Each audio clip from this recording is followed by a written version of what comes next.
Con ustedes me quedé, para que estemos todos a la par con sus compañeros, y después arrancamos a hablar de flujo de estilo. Así como vamos a llevar la clase. Entendemos que...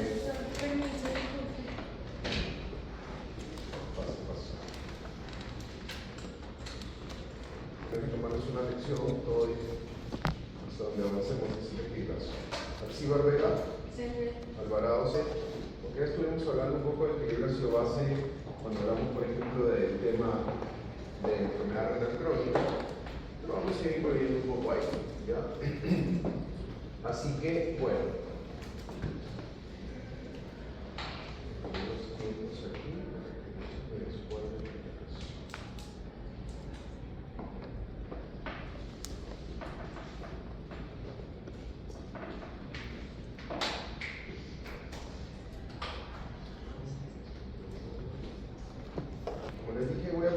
Solo un par de cosas, entendiendo que esto ya lo hablamos en fisiología, que mucho de esto ya lo deben conocer, pero como para recordar que queden conceptos claros, ¿sí?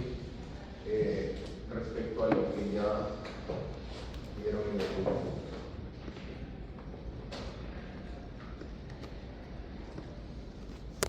Así que voy a ir saltando, no vamos a ver cada una de las diapositivas, la idea es refrescar algunas cosas, ¿no? Porque las vimos en equilibrio ácido-base y obviamente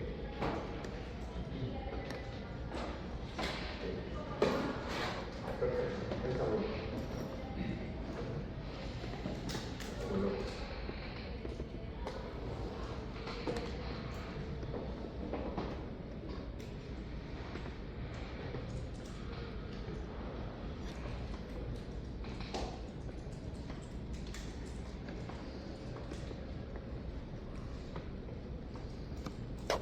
Creo que ya lo saben. Bueno, entonces, equilibrio ácido-base. Les voy a recordar un par de cosas, les voy a puntualizar algunas cosas sobre, por ahí la mejor expresión del equilibrio ácido-base, que es la acidosis metabólica. Y con eso, bueno, vamos viendo, ¿ya? Primero recordar el tema de los hidrogeniones, ¿no? Como ustedes saben, son muchísimas unidades y es la razón por la que existe un concepto que se llama pH. pH es la unidad, pero para uno entender de dónde viene este valor 735, 745, tiene que ir una fórmula, ¿no? Con diferentes variables dentro de esa fórmula. Comentarles que, algo que ya saben desde la parte de fisiología, nosotros producimos, desde diferentes líneas, producimos ácido. La razón por la que no morimos es porque tenemos medios para compensar, como en el caso del dióxido de carbono, hablando del ácido carbónico, ¿no? Tenemos reacciones metabólicas, como pueden ver, estos ácidos orgánicos, ¿no? Uno muy conocido como el ácido láctico, donde se van a metabolizar justamente para tratar de contrarrestar ese efecto ácido, ¿no? Hacia productos neutros. Y el otro es los ácidos no volátiles, que como pueden ver ahí, por ejemplo, importantísimo en el caso de los ácidos no volátiles, la acción del riñón, ¿no? Si todos recordamos cuando hablábamos de enfermedad renal crónica, hablábamos cómo hay una alteración a nivel del amonio, ¿sí? De la expresión del amoníaco, y cómo esta compensación que hace el riñón sobre excreción, bueno, la va perdiendo, ¿no? Y por acá tenemos el ácido sulfúrico, por ejemplo, el metabolismo de los aminoácidos, ¿no? Entonces, como pueden ver, excreción pulmonar, uso metabólico de ácidos orgánicos o la excreción renal de ácidos no volátiles son formas de compensar. Listo. Acá tienen justamente la importancia del riñón en la capacidad de excreción. Y si queremos hablar un poquito, quiero ponerles, creo que está más adelante, acá, esto es lo que significa pH, ¿no? Como pueden ver, constante de disociación, coeficiente de solubilidad, es decir, es una fórmula, pero para entender, porque cuando hablamos de hidrogeniones hablamos de cantidades muy pequeñas, ¿sí? Microscópicas, pero de una gran cantidad de hidrogeniones. Entonces, por eso tenemos la constante de pH. Ya saben lo que es acidemia, lo que es alcalemia, no voy a extenderme en eso. Y sabemos que existen dos tipos de trastornos, ¿no? El metabólico y el respiratorio. Y una constante siempre conocida que para un trastorno metabólico la compensación es respiratoria, para un trastorno ácido la compensación es alcalótica, Y así en lo opuesto, ¿no? Acidosis con alcalosis, alcalosis con acidosis. Metabólica con respiratorio, respiratorio con metabólico. Entendiendo que la respuesta respiratoria es inmediata, la respuesta metabólica, la respuesta renal, toma mucho más tiempo, 8 a 12 horas para activar toda su compensación, ¿no? Tenemos esta gráfica acá, que creo que es importante para recordar y entender desde este punto, ¿no? Nosotros por eso cuando tenemos una gasometría necesitamos empezar desde el pH, ¿no? Por ahí uno haría una variación de esa gráfica, 735, 745, que es lo normal porque nuestro pH es un rango, no es un valor lineal y absoluto, ¿no? No significa que voy a tener 740 y si tengo 739 estoy mal, no funciona así. El segundo paso después de evaluar pH, lo que debemos evaluar es, bueno, ¿cuál es mi origen, respiratorio o metabólico? Entonces, como ustedes pueden ver, cuando hablamos de pH, hablamos directamente proporcional con lo metabólico, inversamente proporcional con lo respiratorio. Es decir, directamente proporcional con el bicarbonato, inversamente proporcional con lo respiratorio. Si yo tengo acidosis, espero tener o PC2 elevada, la presión parcial de dióxido de carbono elevada, o en su defecto el bicarbonato bajo. ¿Okay? Lo mismo en la alcalosis. Como pueden ver, si hay alcalosis, una presión parcial de dióxido de carbono disminuida o un bicarbonato aumentado. Esa es la segunda línea. Siempre importante, y tal vez para ustedes no siempre tan fácil de definir, porque suele pasar que se activan las compensaciones. Entonces ven alterado el PCO2, ven alterado el bicarbonato y piensan erróneamente que o seguían de lo primero que ven o de lo primero que les llama la atención. Entonces, si está en acidosis respiratoria, si está en acidosis metabólica, si está en alcalosis respiratoria, si está en alcalosis metabólica, es lo primero que debo identificar. Después, lo que ven acá, siempre hay mecanismos de compensación. Insisto, para lo respiratorio es bastante rápido, ¿sí? Se activa de una forma rápida. Lo renal se activa y toma varias horas, digamos, para ejercer su compensación.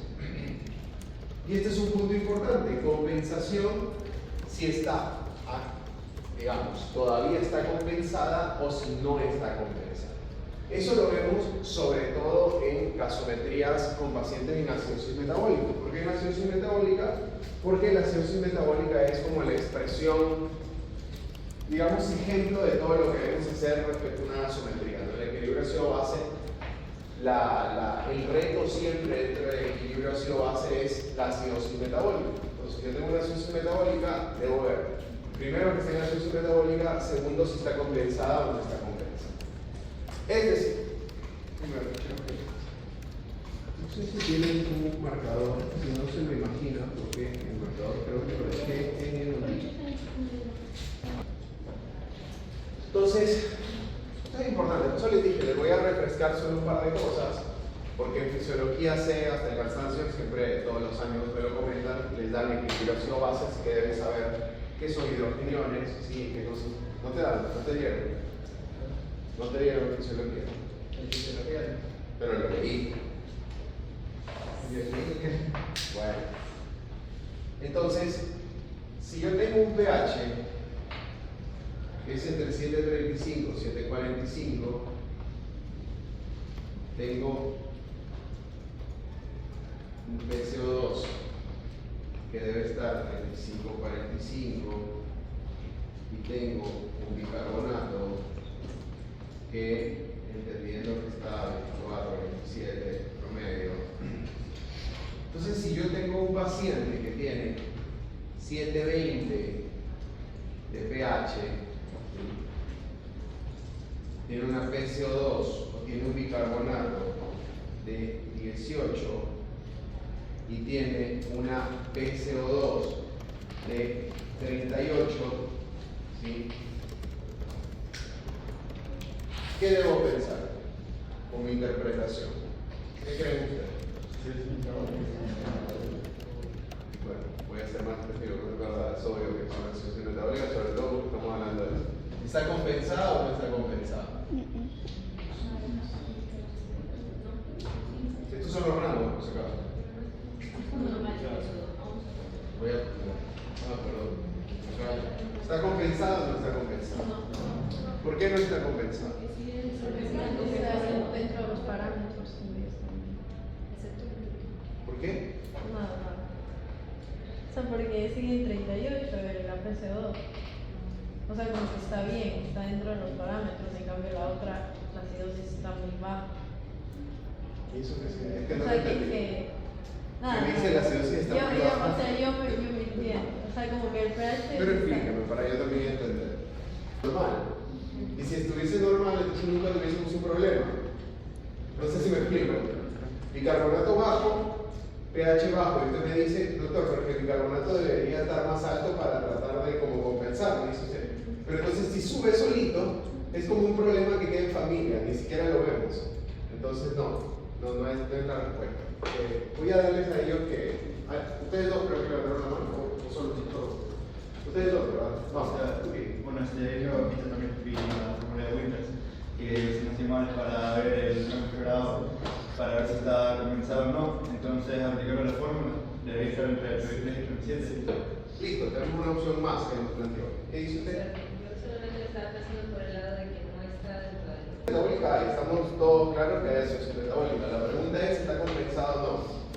Usted dice que está compensado o no, dice que no está. ¿Por qué no está compensado? Porque no está dentro del rango de 735 745. Pero es que entonces ninguna gasometría anormal estaría compensada. Porque, por lo que entiendo, usted entiende que no compensada significa gasometría anormal.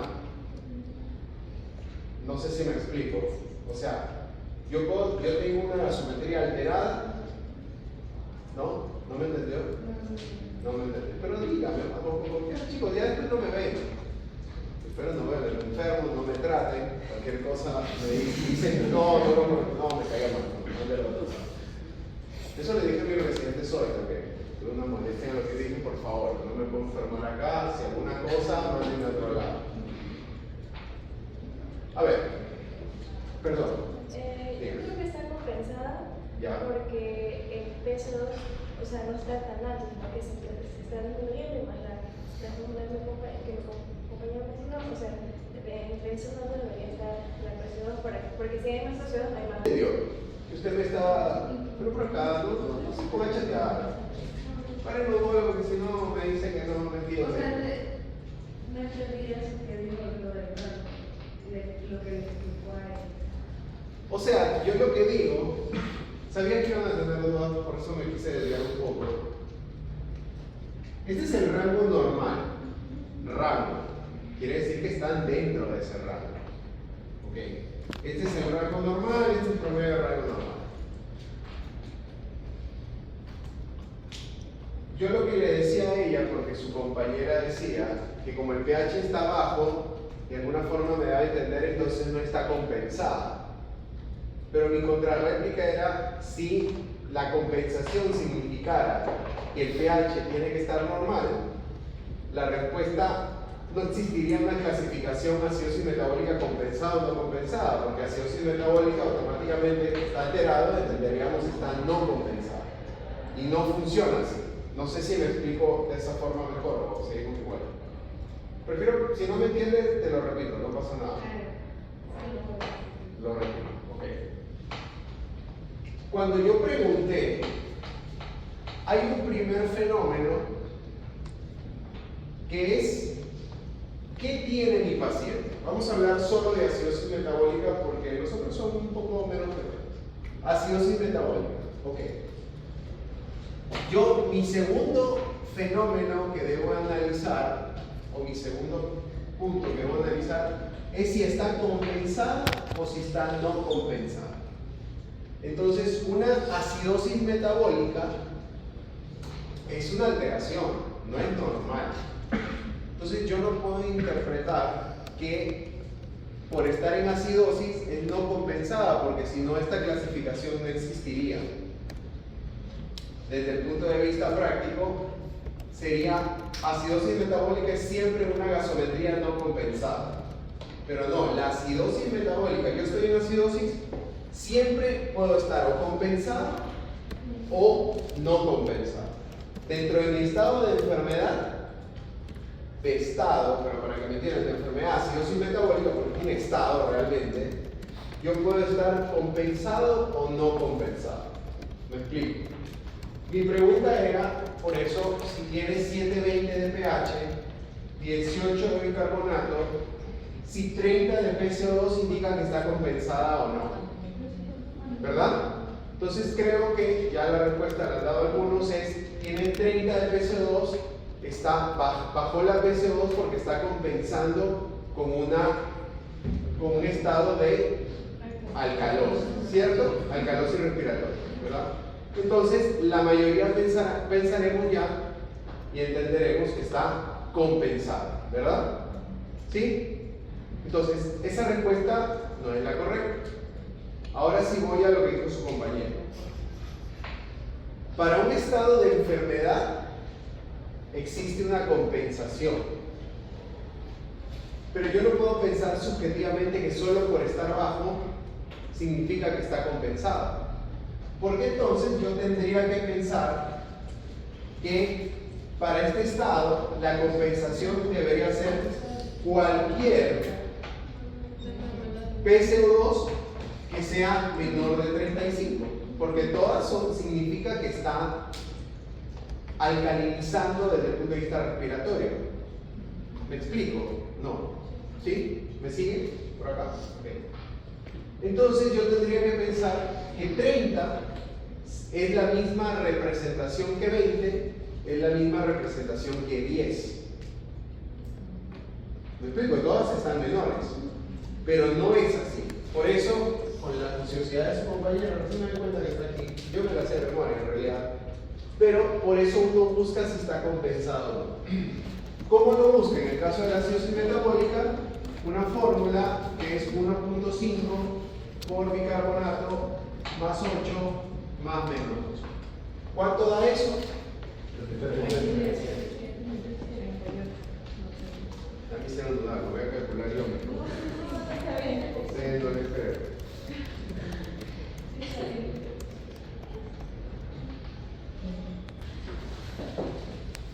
¿Cuánto da esto? Yo dije que lo iba a calcular, no confío en ustedes. Entonces, este paciente, bueno,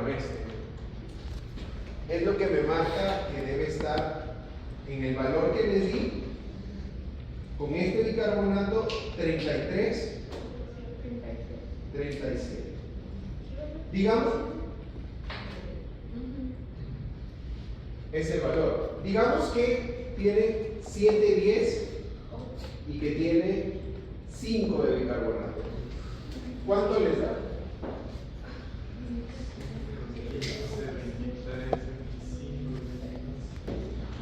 Ya creo que todo lo hacen con... Para resumir lo que les estaba poniendo acá, ¿cuánto sale aquí en el valor? El radio. Ya, entonces 13.5 a 17.5 cambia mucho en realidad en relación a lo que era aquí con el otro valor de bicarbonato. Entonces, esa es una explicación más real, porque yo no puedo pensar que mi PCO2 esperada va a ser la misma si mi paciente tiene un bicarbonato de 4 que si mi paciente tiene un bicarbonato de 10 o de 12, porque la compensación debería variar. Para apuntarles que en la práctica clínica que usted hace, sí realiza estos cálculos. Sí, claro. 1.5 por bicarbonato más 8 más menos 2, no sé de memoria por eso. Claro, puede corregirlo. Lo que pasa es que sí tiene, y a eso iba a llegar, sí tiene una importancia clínica. Porque uno hace un primer fenómeno, segundo, y digo, mira, por ejemplo con esa gasometría, resulta que mi paciente tiene, este paciente viene y tiene 20 de PCO2. Y el compañero de ustedes, que no fue alumno mío, dice 20. Ah, no, sí está compensando porque está barriendo PCO2, está en alcalosis. Sí. Pero cuando uno ve estos rangos, 20 no está más alto, no está más bajo, ni en el rango está más alto. Implica que tiene como fenómeno secundario acidosis. Recuerden que la PCO2 hacia arriba es acidosis respiratoria. ¿Sí me explico por qué acidosis lo va? Genera un nuevo rango. Este es como el nuevo rango para este valor. ¿Por qué es importante? diciendo, si este es un paciente que viene con una acidosis o una acidosis metabólica, digamos por una injuria renal, yo entendería que ya no está compensando y que se está cansando, porque su valor debe haber estado en algún momento aquí y ahora está aquí. Entonces ya se está cansando, por ejemplo. O en su defecto, entender que está hiperventilando más y está en alcalosis respiratoria, su presión más baja. Dígame. O sea, entonces en este caso no se tomaría en cuenta el valor del bicarbonato. Sí lo tienen, pues si calculan con bicarbonato. Pero o sea, ya para tener si es una acidosis respiratoria metabólica. Es mixto. ¿Qué?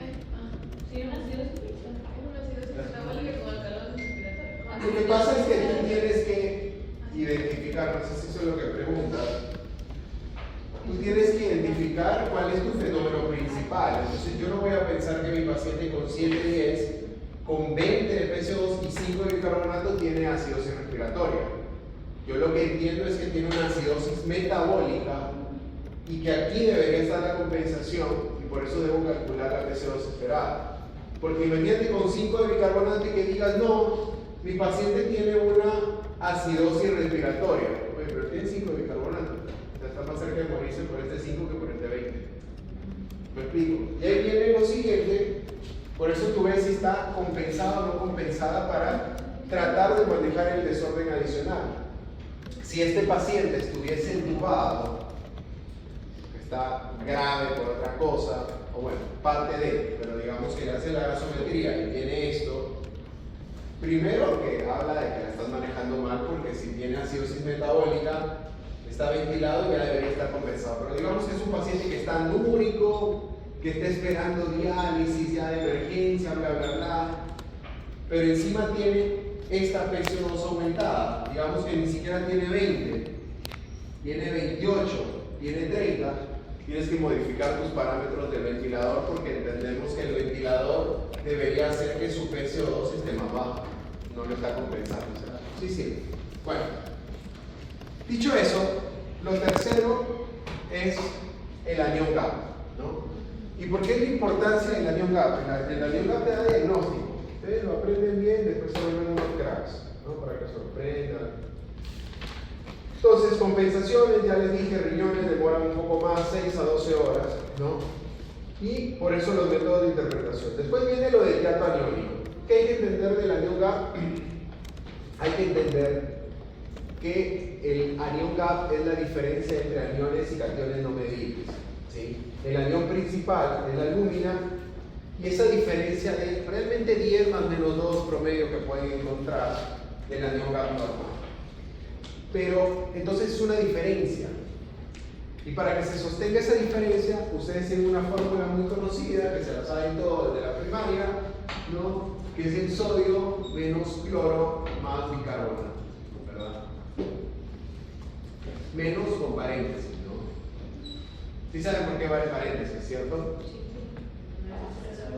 Porque si no lo ponen, tienen que restar y sumar el bicarbonato, ¿no? Entonces, esto tiene una regla importante, que es, por cada punto descendido del bicarbonato, aumenta también el cloro.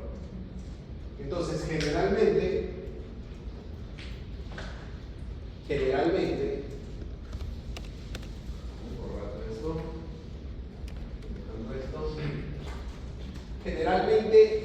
anion gap, o mejor dicho, la relación entre anion gap y todo,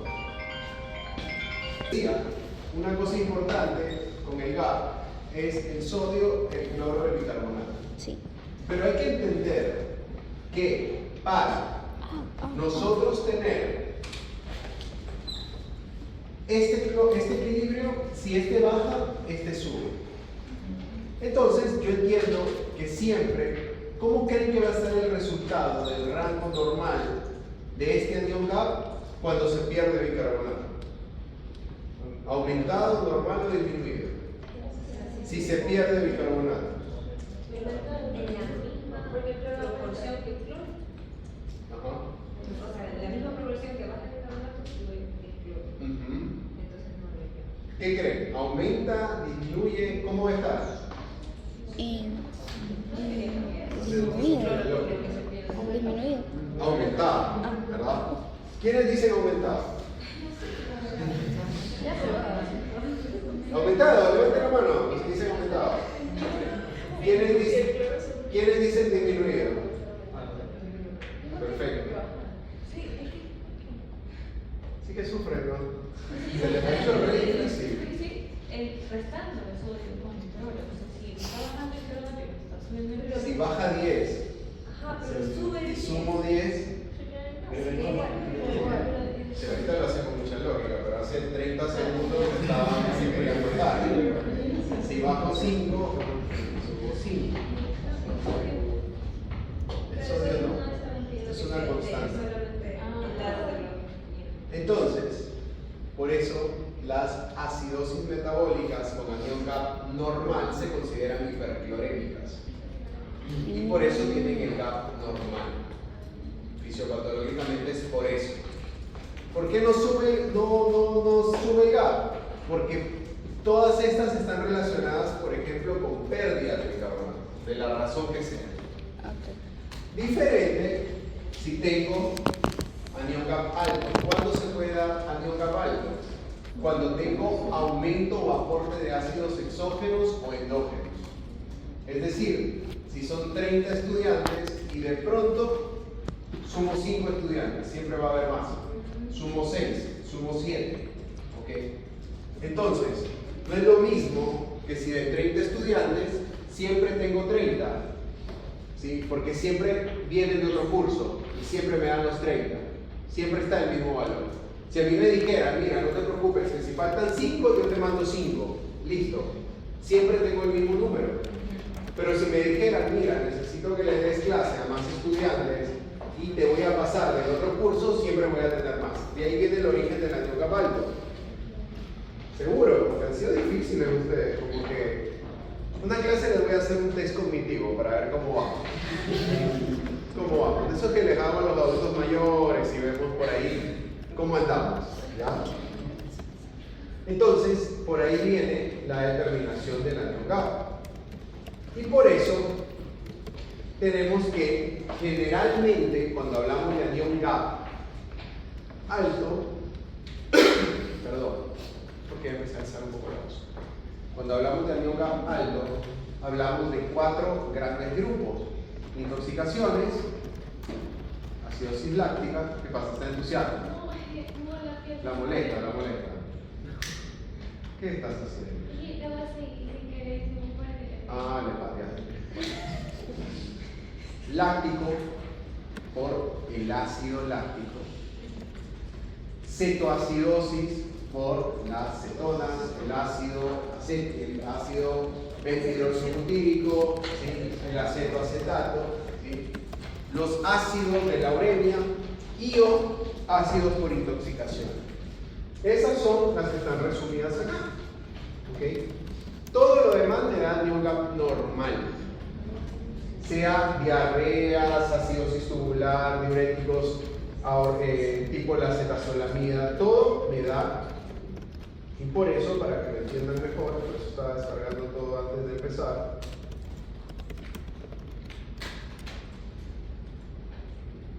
Por eso tenemos esto de acá.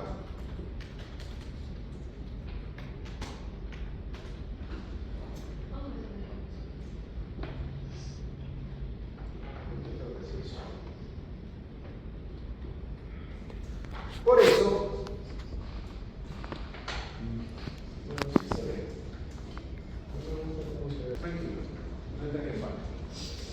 por eso, sacando esto de acá, todo es normal, para decirlo así, excepto los que me incrementan el aumento del anión GAP. Es decir, cetosis, porque no es solo la cetoacidosis diabética, ustedes pueden hablar o pueden revisar sobre cetoacidosis también en pacientes que tienen cetoacidosis diabética o cetoacidosis alcohólica, inanición, la cetosis que uno tiene por ayunos extensos y prolongados, no el ayuno que hace alguno por bajar de peso. Ese ayuno no va a generar una cetosis a este nivel, Porque como en algún momento lo debo haber dicho, si no lo he dicho, se lo digo ahora para que lo aprendan, nuestro freno a la cetogénesis es una hormona muy conocida que se llama insulina. Entonces, cuando tenemos insulina, ese es como nuestro freno de mano. ¿Sí? Entonces, eso... Caramba. Tiene un entusiasmo fisiopatológico que no había visto en muchos años. Entonces sí, cetoacidosis a la cabeza, cetoacidosis diabética, acidosis láctica, ¿okay? La enfermedad renal crónica, ¿no? Porque como les dije, todos esos ácidos no volátiles que de alguna forma se excretan a través de la parte urinaria, que cuando ya el deterioro es muy marcado ya no se excretan, y lo que son intoxicaciones. Ácido fórmico, el metanol, etilenglicol, del ácido oxálico y por supuesto también por ahí la intoxicación por salicilatos. Entonces, ese es el resumen respecto a. Por eso es importante esto, antes de que me pregunte su compañera si eso se hace y se utiliza en la parte de la vida diaria clínica. Sí, porque si yo tengo un paciente que viene por diarreas, y resulta que viene por diarreas y tiene un anion gap alto, yo no voy a pensar que tiene anion gap alto por la diarrea. Tengo que ver si está hiperlactatémico, si está en falla renal. Tal vez viene con diarrea y tiene 600 de glucosa, me obliga a descartar que no tenga una cetoacidosis diabética. ¿Me explico? Entonces así es como funciona, ¿no? Y aquí, para que lo puedan organizar un poquito mejor, incremento en la producción de ácidos, pérdidas de bicarbonato, y miren cómo los ácidos están todos bien descritos acá. Y todo lo que es pérdida de bicarbonato o disminución de la excreción renal, como pueden ver, tiene su mecanismo, pero esta es la fisiopatología detrás del equilibrio ácido-base. ¿Alguna duda de ahí?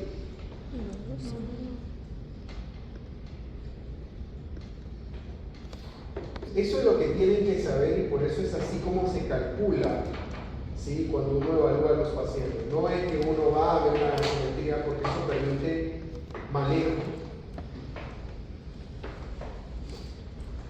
Listo, dicho eso, cuando les hablé, voy a ir un poquito hacia atrás, de injuria renal crónica y injuria renal aguda, les había hablado de prerrenal, renal, porrenal, prerrenal, renal, tanto con patología tubular, intersticial, glomerular, vascular, y que el ejemplo de la injuria renal aguda intrínseca es la necrosis tubular aguda, ¿verdad? Entonces no quería dejar de lado de mencionarles también las tubulointersticiales, que son un grupo importante que creo que siempre deben conocer, nefritis tubular o túbulo intersticial, que las deben conocer. ¿Sí?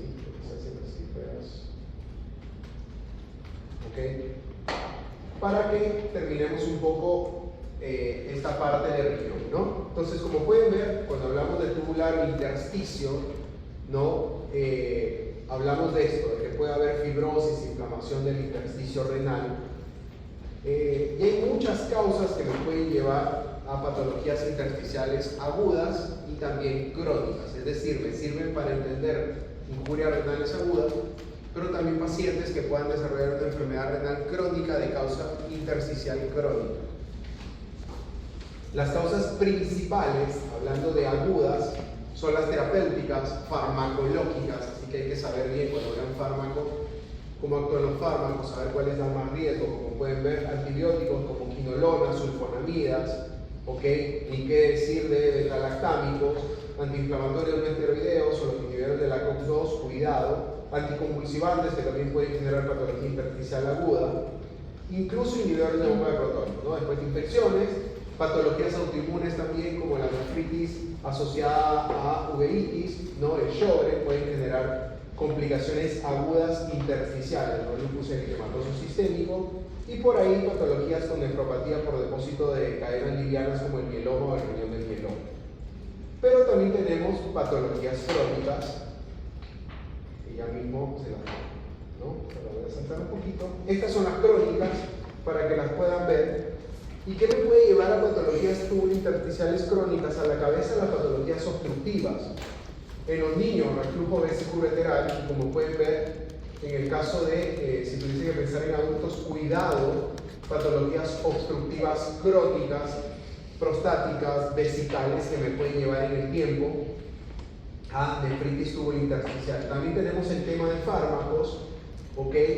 También tenemos las intoxicaciones por metales pesados, y otras no menos, digamos, no más frecuentes, pero que también las deben considerar, como la hiperuricemia, la hipercalcemia, la hipocalemia prolongada. Todo esto me puede llevar a una afectación renal. Por eso no les quería dejar en grado, porque a veces hablamos solo de glomérulo, pero las tubulointersticiales son importantes. Dígame. En la práctica clínica, ¿cómo un doctor se puede dar cuenta de que es una intoxicación por metales pesados? Depende de la clínica que tenga el paciente. Probablemente metales pesados aquí es lo último que investigas. Pero, por ejemplo, si tienes un paciente... ¿Por qué es importante que sepan las tubulointersticiales? Aprovechando la pregunta, las intersticiales. Porque pueden haber pacientes que lleguen con falla renal y no tienen hipertensión ni diabetes. Y resulta que tienen uso crónico de antiinflamatorios no esteroideos que nos gusta prescribirlos mucho. Entonces yo puedo pensar que mi paciente hizo una injuria renal por una agresión intersticial. Lo mismo en agudos. Lo vimos hace poco, lo vimos un paciente que le operaron una patología prostática, ¿sí? Y rápidamente empezó a hacer una injuria renal, deterioro renal, ni hipertensión, ni diabetes, ni nada. Obviamente por ahí se asoció la parte farmacológica y se asoció que dentro de su postquirúrgico había utilizado antiinflamatorios no esteroideos. No utilizó tantas dosis, pero puede pasar. Me explico. Entonces uno lo debe tener en la cabeza, porque si no, todos pensamos que lo agudo es necrosis tubular aguda, sí, pero solo asociado a o infecciones o cierta toxicidad farmacológica de cierto tipo. Me explico. Y si no, pensamos que todo es glomerular, ¿no? Por ejemplo, las patologías obstructivas crónicas, ese paciente con vejiga neurogénica de mucho tiempo, que orina por rebosamiento, ese paciente con patología prostática, que orina varias veces al día, que no llega a ser una obstrucción aguda, pero se obstruye, digamos, en el tiempo, llegan a no tener una diuresis tan eficaz, se puede considerar. Y estas son las, por ahí, ya que me preguntabas de las intoxicaciones por metales pesados, ¿sí?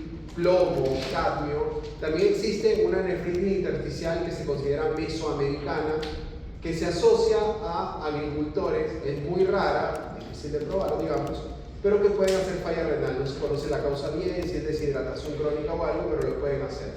También vi un paciente, creo que fue este año, ¿no? Que venía con el antecedente de, sí, me dijeron que tengo una enfermedad renal crónica, llegó como con 3 de creatinina, un filtrado bajo, sin hipertensión, sin diabetes, no se le encontró nada glomerular, pero tenía una enfermedad renal crónica. Por ejemplo, en él se atribuyó por ahí la opción a algo más, solo antecedente de agricultor, pero sin nada más, en una opción intersticial en ese paciente, tuvo intersticial. Entonces hay que tenerlo en la cabeza, que puede pasar, ¿sí?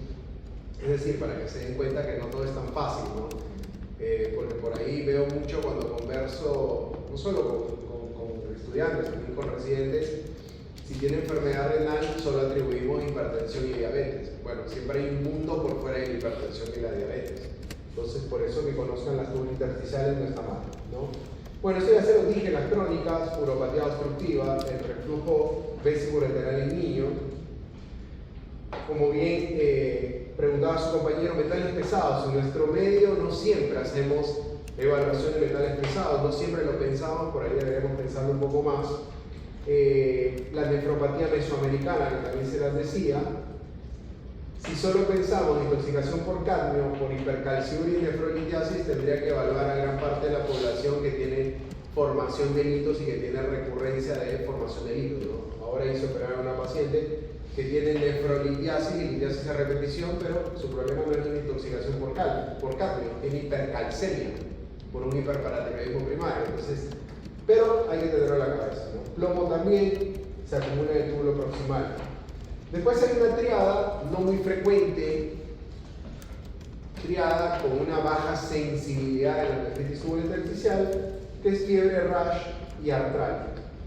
Puede haber poliuria, puede haber depresión de volumen, puede tener proteinuria, que eso también es importante. La proteinuria no es exclusiva glomerular. No es rango nefrótico, pero por ahí pueden hacer 1 o 2 gramos, entonces no es nefrótica, pero entonces dentro de mis pacientes con síndrome nefrítico también puedo llegar a tener la opción de un diferencial sobre nefritis tubulointersticial, ¿no? Como ven, menor de 2 gramos, puede haber eosinofilia, no siempre la hay, puede haber eosinofiluria, no siempre se evalúa, y por ahí en el camino, cuidado, hipercalemia, acidosis tubular renal que pueden tener estos pacientes, ¿no? Esto era muy cortito y bueno, eso como para mencionarles. Ahora, antes de que se enfríen, ya vamos a entrar al tubo digestivo, que era lo que quería ver. Si alguno tiene que ir al baño, vaya. Se va a perder unos minutos de explicación, pero si tienen que ir, vayan. Porque sé que sus vejigas siempre tienen problemas, son como unos viejitos, pero y esto es como para equipararles porque con sus compañeros también hablé de gastrointestinal, pero me extendí un poco en equilibrio ácido base, porque creo que es importante para que no piensen que es solo ver el pH y nada más, y sepan por qué suceden las cosas. ¿Okay? Bueno, vamos a ver patologías del tubo digestivo alto. Voy a hacer solo puntualizaciones porque en el libro está súper fácil de leer y hay una parte que definitivamente ustedes deben leer. Voy adelantando, como les dije hace un momento, ya la siguiente semana o la siguiente debería estarles tomando una lección. Probablemente sea una lección doble, no lo sé, pero si no es la siguiente, ¿no? Porque ya estamos en el camino hasta donde vayamos viendo, ¿no? Evidentemente hay un gran acúmulo de material respecto a riñón, ¿verdad? Aguda, crónica, electrolitos, equilibrio ácido-base, enfermedad glomerular, ¿no? Y algo de nefritis intersticial que les mencioné. Bueno, sencillo para ustedes. Bueno, tubo digestivo, solo esta gráfica está en el libro, pero la pongo solo para recordarles que no hay manifestaciones que sean específicas de una zona gástrica. Y peor, que no necesariamente son exclusivas del tubo digestivo. ¿Qué significa que no son exclusivas del tubo digestivo? Mi paciente puede tener diarrea y no tiene una patología en estómago, ni en intestino, ni en vesícula. Resulta que tiene un síndrome carcinoide porque tiene un tumor en alguna parte del páncreas, ¿sí? Un tumor colónico o un tumor fuera de, y está haciendo un síndrome carcinoide.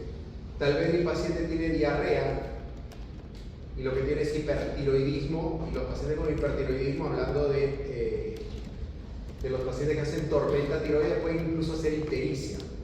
¿Okay? Entonces, hay que ser muy prudente cuando uno ve signos y síntomas.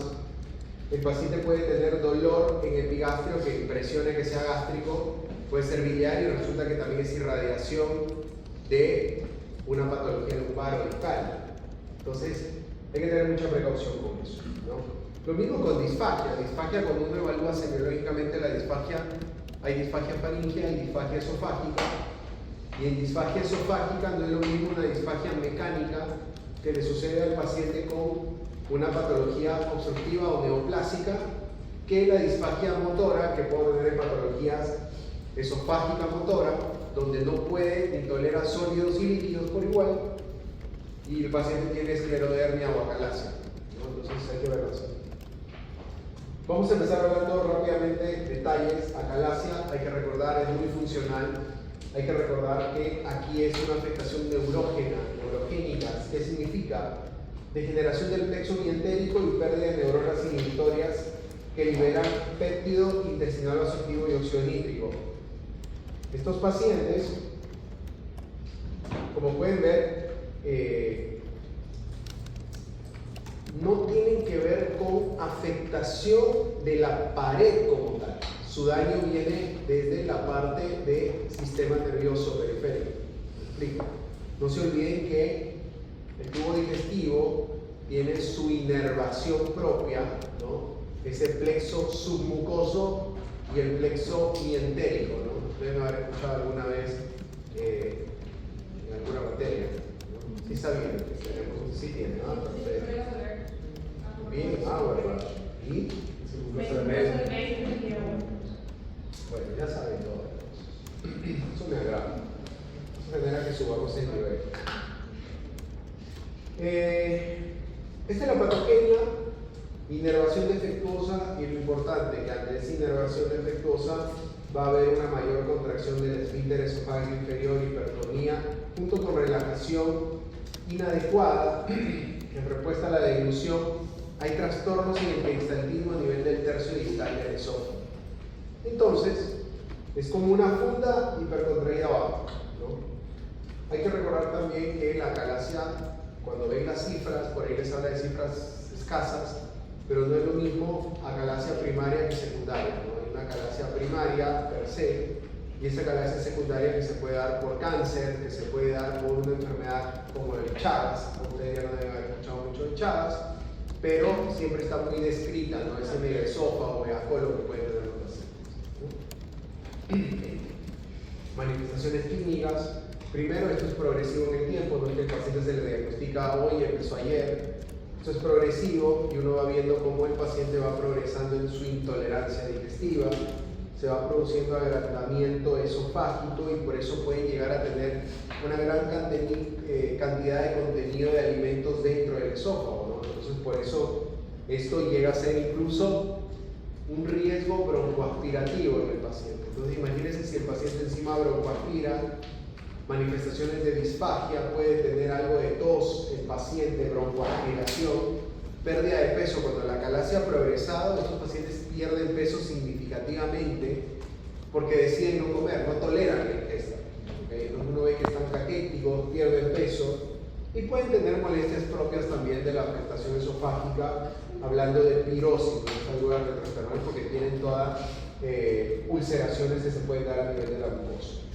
Y esto lo vamos a contrastar con la esofagitis por reflujo. En el libro están los capítulos súper cortitos, esta parte al menos, pero me interesa que sepan en qué consiste la lesión. Entonces, si queremos hablar de patología por patología, tendríamos que dar una patología por clase, ¿no? Porque realmente la fisiopatología es bastante amplia para que no piensen que están tocando el cielo con las manos cuando revisan esa fisiopatología, ¿no? Estamos en un nivel de pregrado, pero sí me interesa hablar de la esofagitis por reflujo, que de alguna forma, si uno lo ve de una forma simplista, puede pensar que es lo opuesto cuando hablamos de acalasia y hablamos de enfermedad por reflujo gastroesofágico.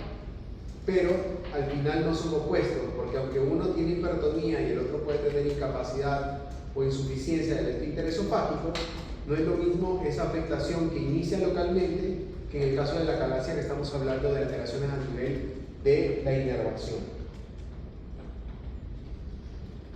También hay que saber que hay elementos, hormonas, alimentos que generan aumento de la presión del esfínter esofágico inferior y otras que generan reducción de la presión a nivel del esfínter esofágico inferior.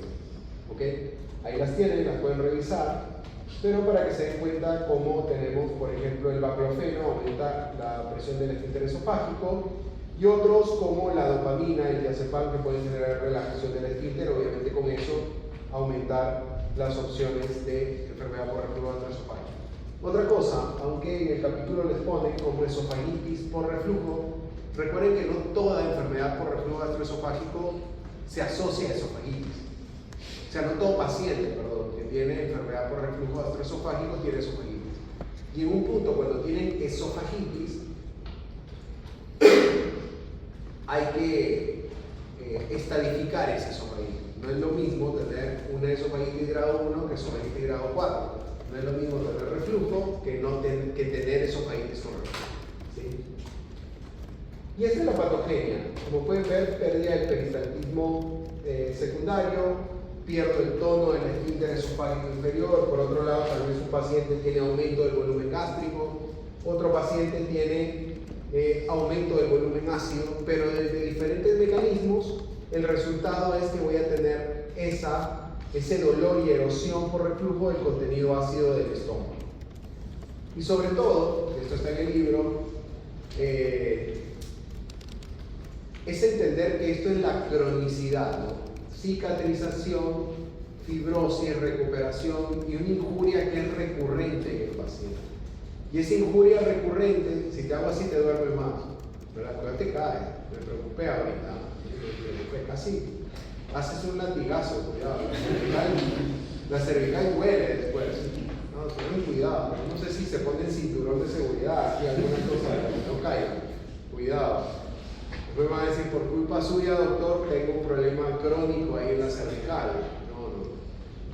Entonces, párense un ratito, pónganse de pie, estírense, vamos, aguántenme 15 minutos. Es la injuria recurrente, eso es lo que hay que entender, ¿no? Por eso uno da tratamiento a los pacientes, ¿no? Y cuando uno hace una endoscopía, y uno pide una endoscopía y resulta que ya hay algo de enfermedad por reflujo gastroesofágico, uno tiene que manejar. Es importante que entiendan todo lo que ven a la izquierda de acidificación, pérdida de peristaltismo, disminución del tono del esfínter esofágico, porque uno también tiene que tratar de identificar, ¿no? Cuando uno hace un estudio endoscópico, si no hay respuesta en el paciente, de acuerdo a eso tiene que decidir si hace pH-metrías, si tiene que hacer impedancio para ver cómo está el esófago en su contractilidad. O sea, uno tiene que tratar de definir cuando la respuesta no es positiva, porque tal vez el gran problema es que está gastroparético y que no hay una motilidad adecuada, no hay tanta hiperacidez, entonces uno tiene que identificar, ¿no? Y cuidado, porque las complicaciones a largo plazo, obstrucción, perforación, estenosis, dolor, y sobre todo el bien conocido esófago de Barrett, que es una lesión premaligna. ¿Qué clínica puede dar? Primero, que no todos los pacientes con enfermedad por reflujo gastroesofágico tienen una clínica tan florida. Segundo, los pacientes pueden tener manifestaciones esofágicas y extraesofágicas. Extraesofágicas, tos crónica, como yo, tos crónica, ronquera, ¿sí? Cuando hablo mucho, ronquera.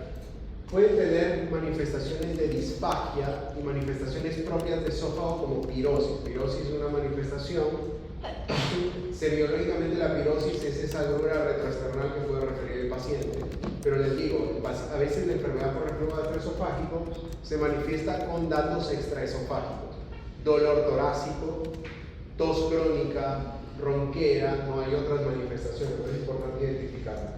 Puede haber tos, puede haber sibilancias y también puede haber neumonía broncoaspirativa, ¿no? Eso como para que vayan englobando cada uno. Y luego en el tema de la esofagitis, como les digo, que ya es la erosión que se produce a nivel del esófago, que puede tener diversos grados, ¿no? Y de acuerdo a esos grados también se trata el paciente. ¿Ya? Entonces, dos patologías no son las únicas que existen. Yo me trato de acoger un poco a cómo está en el libro, como para abordar y que sepan que existen en todo caso, ¿no? Y esto de la unificación, para que se den cuenta que la enfermedad por reflujo gastroesofágico puede tener una causa primaria, ¿no? Alimentos, fármacos, ¿sí? Siempre mencionando la hernia hiatal, que es una causa de reflujo gastroesofágico, un defecto a nivel diafragmático que genera ese paso, esa protrusión del estómago a través de este defecto diafragmático, ¿no? Pero también alimentos que generan una mayor relajación o una menor contracción del esfínter esofágico inferior, como les mostré en el cuadro anterior. Y tengo causas secundarias, una de ellas muy conocida como es la esclerodermia, ¿no? Es una enfermedad del colágeno que puede afectar justamente el peristaltismo del esófago, ¿no? Y como pueden ver, las manifestaciones van desde hematemesis, puede haber sangrado por las erosiones, sangrado digestivo alto, disfagia de tipo per se, la disfagia de estos pacientes, siempre lo aclaro, es sobre todo una disfagia de tipo motora, no tan mecánica, cuando hablamos de esclerodermia, ¿okay? Si por ahí genera erosiones, ulceraciones, cambia, ¿no? Pirosis, regurgitación ácida y tos crónica, eso también hay que considerarlo, y el esófago de Barrett, ¿no? Y del otro lado tenemos la enfermedad ciopéptica un poquito más abajo. En esto no voy a ahondar, les voy a dar las pautas, pero de lo importante que me interesa recordar es que es el contexto de todo lo que es la enfermedad ciopéptica, ¿no? Hablando de hematemesis, melena, perforaciones. Y hablar de un elemento importante dentro de la enfermedad ciopéptica. Dos líneas, ¿no? Para que yo tenga enfermedad ciopéptica, o tengo presencia de o el incremento relativo o absoluto de la producción de ácido, y del otro lado disminución de las defensas de la glucosa.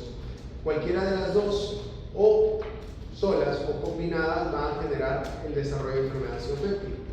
Y aquí debemos hablar del Helicobacter pylori. No voy a hablar mucho porque parte de lo que van a hacer para que se orienten es investigar sobre el Helicobacter pylori. ¿Qué es el Helicobacter pylori? ¿Cómo actúa? ¿No? ¿Y cuál es la fisiopatología de la acción del Helicobacter pylori? ¿No? ¿Qué te pasó? No anota. Estaba esperando que alguien anote. Ya te vi. Estaba mirando atrás a ver si estaban anotando. ¿Qué dije? ¿Qué hace? ¿Cómo actúa? Y Todo. Háganse amigos del Helicobacter pylori. Quiero saber todo. Menos tratamiento, porque obviamente diagnóstico, tratamiento, eso ustedes todavía no están en capacidad y les puedo exigir que busquen. Pero sí, todos los factores del huésped, factores del Helicobacter que intervienen en la enfermedad zoopéptica, pero primero, ¿qué es? ¿Cómo actúa? ¿Sí? ¿Qué hace? ¿Por qué la gente molesta tanto con el Helicobacter pylori? Miren este teléfono. Lo voy a poner acá.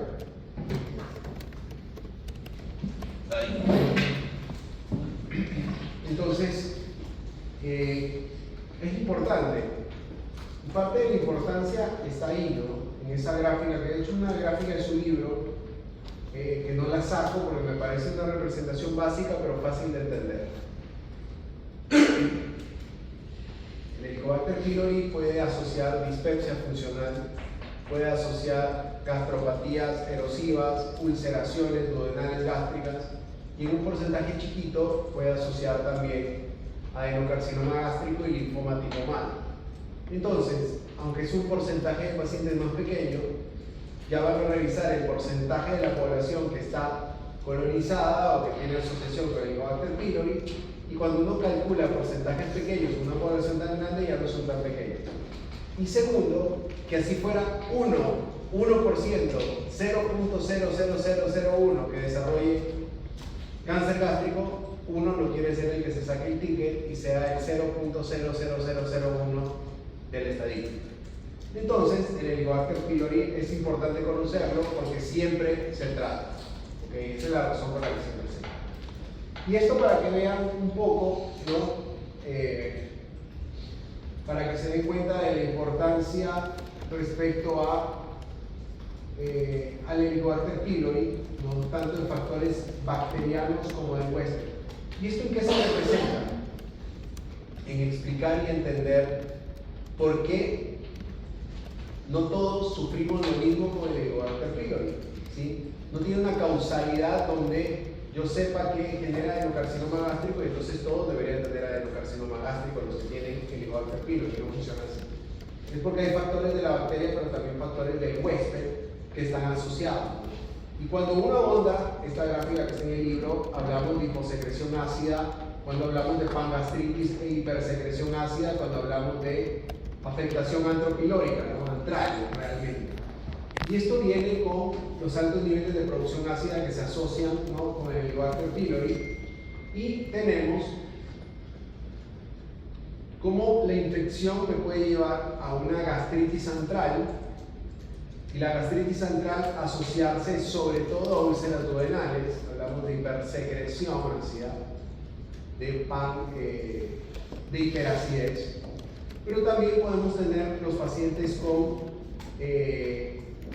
esta atrofia gástrica, ¿no? Estos pacientes que tienen una afectación mucho más de cuerpo gástrico, donde justamente puedo tener este desarrollo de células diferentes de las células parietales, ¿okay?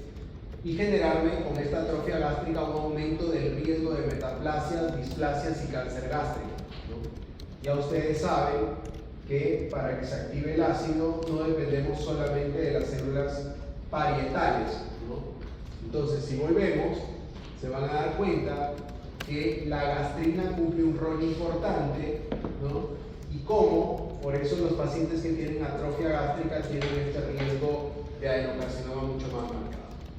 ¿Qué quiero? Que revisen entonces bajo ese principio sobre el Helicobacter pylori. ¿En qué consiste? ¿Qué es la bacteria como tal? ¿Cómo actúa? ¿Qué hace?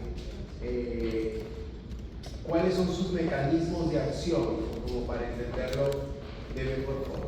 Después, algunos capítulos chiquitos que desarrollarán como úlceras gástricas. Creo que úlceras hay que saber que penetran a través de la mucosa, evidentemente son mucho más profundas, que puedo tener defectos de la motilidad que me asocien úlceras gástricas, ¿no? El retraso del vaciamiento gástrico, Y un elemento importante como son los AINES, de lo que también van a revisar y van a leer, porque los AINES, ya lo hemos hablado antes, actúan sobre la línea de la citooxigenasa, ¿no? Bloquean prostaglandinas.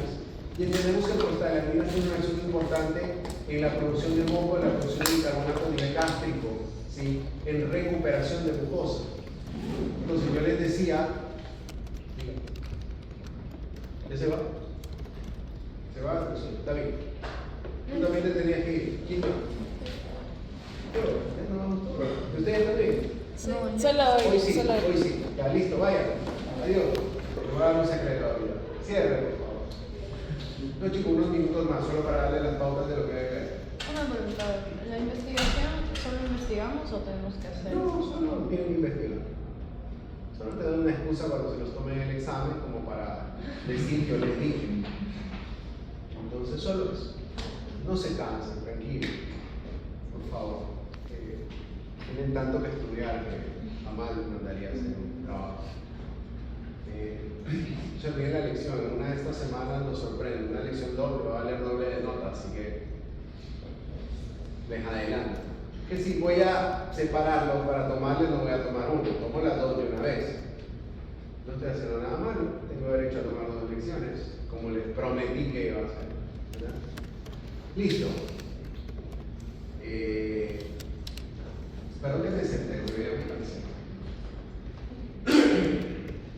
Bueno, entonces, nada, lo de los AINES es importante, por eso el consumo de AINES no es tan benigno, ¿no? Estos que hay mucha gente que le gusta prescribir AINES, no son malos, pero hay que saber cuándo indicarlos. Miren que ya hemos hablado de los AINES cuando hablábamos de injuria renal aguda, ¿sí? Hablábamos de los AINES con las nefritis intersticiales, cuidado del uso crónico por dolor crónico, hay que buscar opciones.